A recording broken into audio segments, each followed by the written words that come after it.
ये जो हमारी भारत जोड़ो यात्रा है, इसको हमने कन्याकुमारी में शुरू किया। इसके बाद केरला, कर्नाटक, तेलंगाना, आंध्रा, महाराष्ट्र, मध्य प्रदेश और अब राजस्थान से ये निकली है। और ये श्रीनगर में जाकर जो हमारा तिरंगा है, इसको हम श्रीनगर में जाकर लहराएंगे।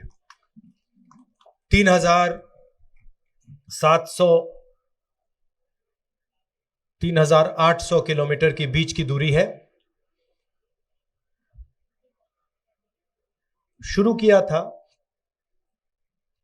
तो हम सबको लगा था कि ये काफी मुश्किल सफर होगा, आसान नहीं होगा।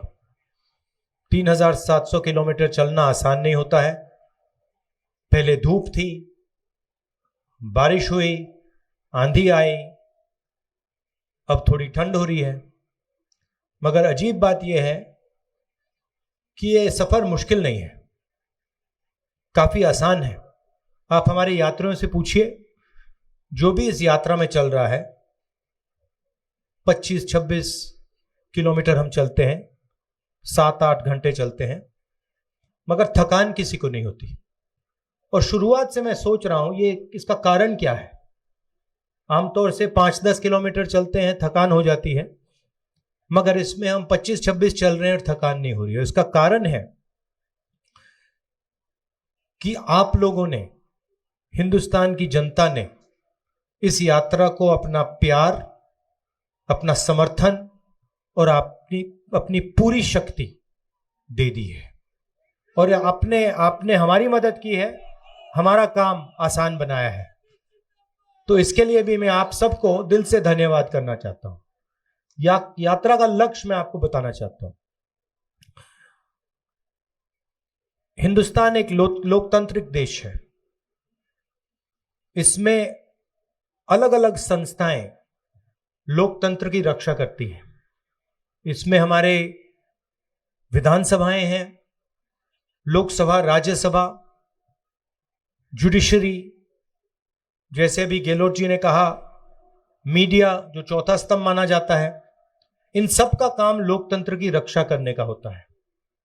मगर आज के हिंदुस्तान में बीजेपी ने, आरएसएस ने इन सब को दबा दिया है और इन सब के अंदर अपने लोगों को इन्होंने बैठा दिया है। पार्लियामेंट में हम भाषण करना चाहें, चाहे वो नोटबंदी के बारे में हो, चाहे वो जीएसटी के बारे में हो, किसान बिल के बारे में हो, चाइना जिसने हमारी जमीन ले ली उसके बारे में हो, हमारा माइक ऑफ कर दिया जाता है, हमें बोलने नहीं देते। हम चिल्लाते रहते हैं पार्लियामेंट हाउस में, वीडियो कैमरा हमारी ओर आता ही नहीं है। स्पीकर राजस्थान के हैं, लोकसभा टीवी को उनका चेहरा बहुत अच्छा लगता है, 24 घंटा उनका चेहरा दिखाते रहते हैं। और जो हम कहते हैं वो कोई सुन नहीं पाता है। इसलिए हमने सोचा कि हमारे लिए एक ही रास्ता है, इन सड़कों पे चलकर, आपसे बातचीत कर कर आपको जो हिंदुस्तान की सच्चाई है वो बताना। तो यह है लक्ष्य यात्रा का। अभी गहलोत जी ने एक बात बोली और मैं उनसे सहमत हूं, मगर मैं उसमें एक चीज जोड़ना चाहता हूं। गहलोत जी ने कहा कि जो हमारे मीडिया है वो अपना काम नहीं कर रहे हैं, जो चौथा स्तंभ का काम होता है, जिम्मेदारी होती है, उसको पूरा नहीं कर रहे। वो सही बोल रहे हैं। मगर यहां जो हमारे मीडिया के मित्र आए हैं, और मैं यहां कहना चाहता हूं, क्योंकि जो लोग भीड़ में हैं, आपको गलतफहमी नहीं होनी चाहिए, ये इनकी गलती नहीं है।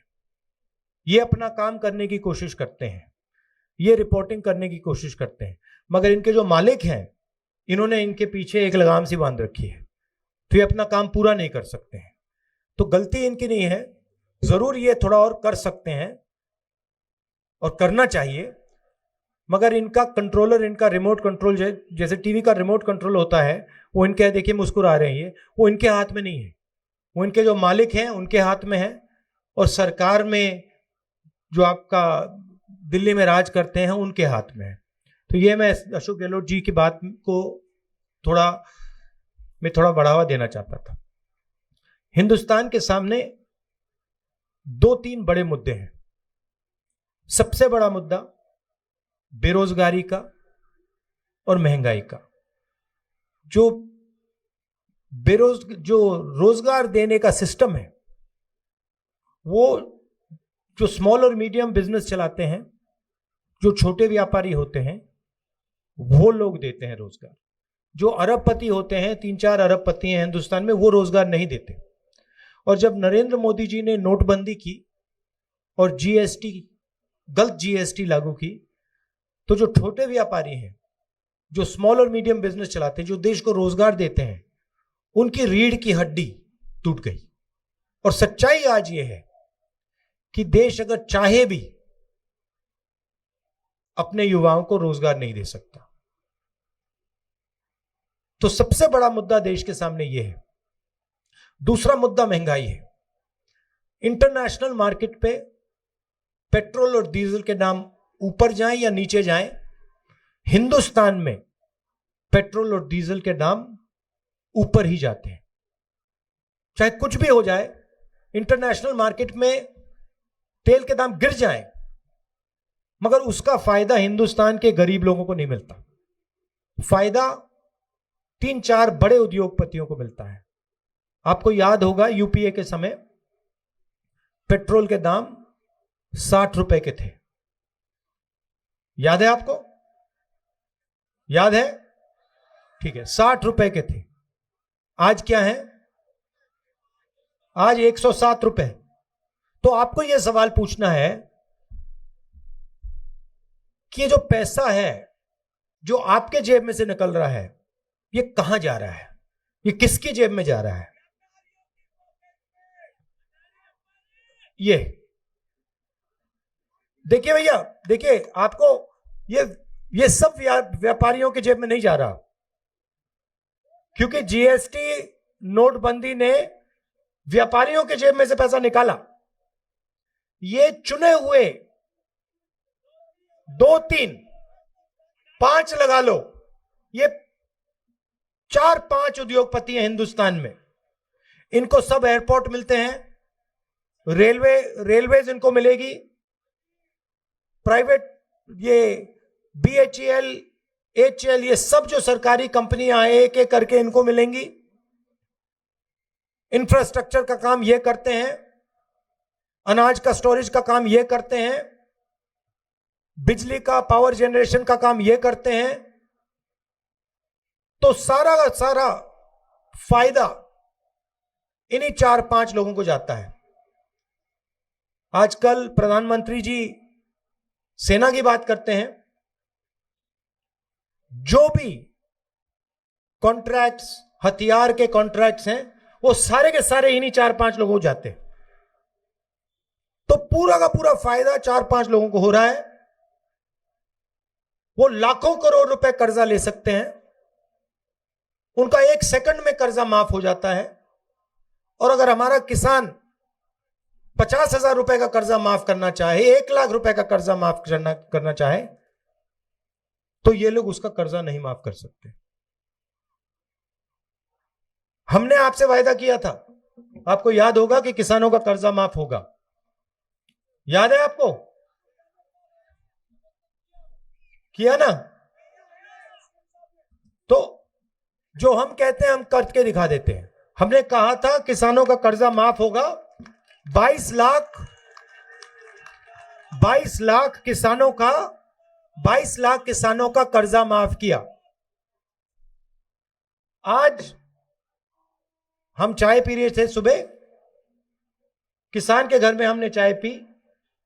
किसान आया, मुझसे गले लगा और मुझसे कहा कि राहुल जी, आपने हमारा कर्जा माफ किया, आपने हमारी जिंदगी बदल दी, इसलिए मैं आपको दिल से धन्यवाद करता हूं।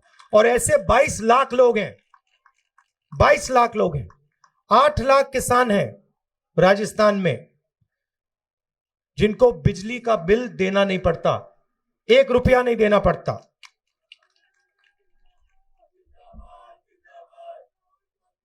और चिरंजीवी योजना के बारे में तो आप जानते हो 28 लाख बेनिफिशियरीज को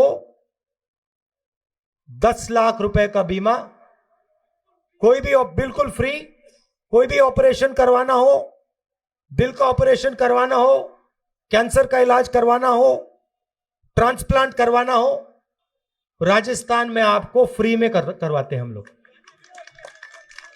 और पहले गांव में मनरेगा होती थी, राजस्थान पहला स्टेट है जहां पे अब शहरों में हम मनरेगा जैसी योजना लाए हैं।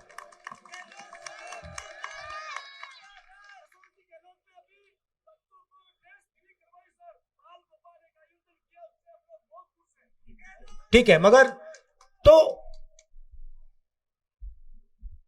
तो हम जो कोशिश कर सकते हैं, ये काम हमने छत्तीसगढ़ में भी किया, मध्य प्रदेश में भी किया, पंजाब में भी किया था। हम जो कर सकते हैं हम करते हैं।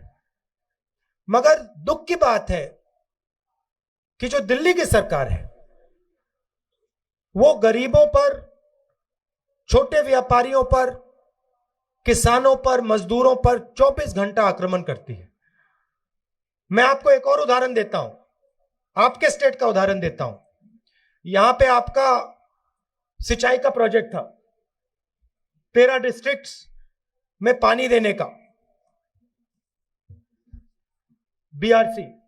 ईआरसी सॉरी, ठीक है, ईस्टर्न राजस्थान कैनाल प्रोजेक्ट, जिससे 13 डिस्ट्रिक्ट्स को सिंचाई का और पीने का पानी मिलता। स्टेट की सरकार ने 9,500 करोड़ रुपए इस प्रोजेक्ट के लिए अलग रखे। अब प्रधानमंत्री ने वायदा किया था कि इसी प्रोजेक्ट को वो नेशनल प्रोजेक्ट बनाएंगे। कितनी बार किया था वायदा? 2 बार। अपने भाषणों में हिंदुस्तान के प्रधानमंत्री ने राजस्थान के 13 डिस्ट्रिक्ट्स को वायदा किया था कि ये जो सिंचाई का प्रोजेक्ट है इसको हम नेशनल प्रोजेक्ट बनाएंगे और जल्दी से जल्दी इसको हम पूरा करेंगे। उन्होंने उसको कैंसिल कर दिया और अब जब राजस्थान की सरकार अपने पैसे से प्रोजेक्ट को बनाना चाह रही है तो हमारी सरकार को प्रोजेक्ट बनाने से रोक रहे हैं। तो यह है हालत। और नफरत और हिंसा के बारे में तो आप हर रोज देखते हो। देश को बांटने का काम करते हैं, भाई को भाई से लड़ाने का काम करते हैं, नफरत फैलाते हैं। तो ये 3 लक्ष्य हैं यात्रा के: नफरत और हिंसा के खिलाफ खड़ा होना, बेरोजगारी, महंगाई के खिलाफ खड़ा होना, और जो हमारे गरीब लोग हैं, किसान हैं, मजदूर हैं, छोटे दुकानदार हैं, बेरोजगार युवा हैं, उनकी बात सुनना और समझना। देखिए, अभी मैंने 10 मिनट भाषण दिया है, गहलोत जी ने 5-7 मिनट बोला, सचिन ने 5-7 मिनट बोला। सुबह 6 बजे से हम पैदल चल रहे हैं, घंटों चले हैं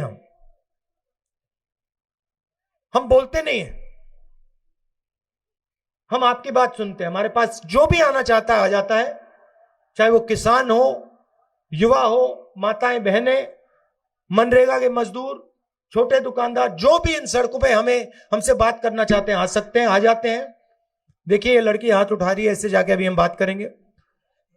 जो भी बात करना चाहता है आता है, हम प्यार से उनकी बात सुनते हैं, 7-8 घंटे सुनते हैं और फिर अंत में अपनी बात 15 मिनट के लिए रखते हैं।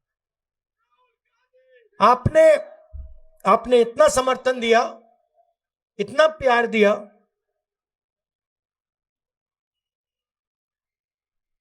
मैं आपको मतलब बता ही नहीं सकता हूं।